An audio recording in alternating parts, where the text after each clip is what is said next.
como eu disse para vocês, eu já tive uma experiência aí de longo tempo em CAPS, né, em CAPS 1, e eu lembro muito de um senhor que eu atendi, que veio em sofrimento, e um dos sintomas que ele trazia, né, era uma fala recorrente, né, um pensamento bastante delirante, e ele trazia algumas, além de delírios, alucinações, ele tinha a nítida certeza que saía vidro da mão dele.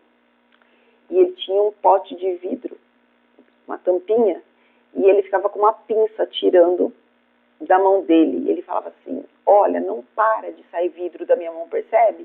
E quando você olhava no vidrinho que ele trazia junto, tinha um monte de pedacinhos, realmente, mas era a pele que ele ia tirando, né, da mão e colocando dentro desse potinho. A mão dele já estava com um machucado grande, né? Ele não parava de tirar com a pinça aquela pele, né? Então, ele estava realmente num estado ali de alteração perceptual do seu estado, né? De nada adiantava dizer para ele, não tem vidro nenhum aí, o senhor é que está vendo coisas, isso não existe, é uma alucinação. Naquele momento ele precisava ser acolhido. Então, algo que eu vou falar mais lá na frente para vocês, tá? Então, esses delírios, né, essa alteração de percepção também é um desses sintomas que a gente presencia diante do sofrimento aí da esquizofrenia.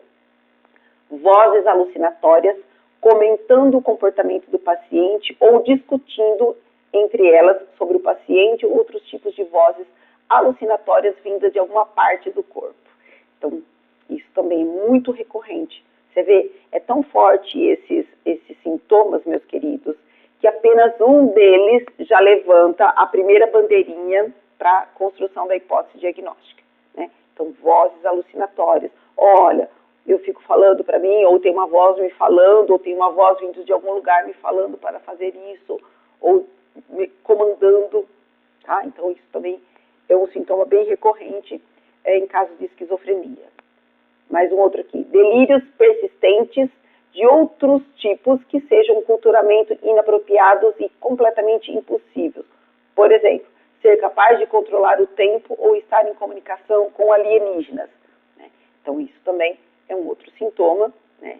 Que ele está falando com o Criador, ele é o próprio Criador do universo, ele recebe comandos para organizar, né, a Terra, a sociedade, né, tem poderes sobrenaturais.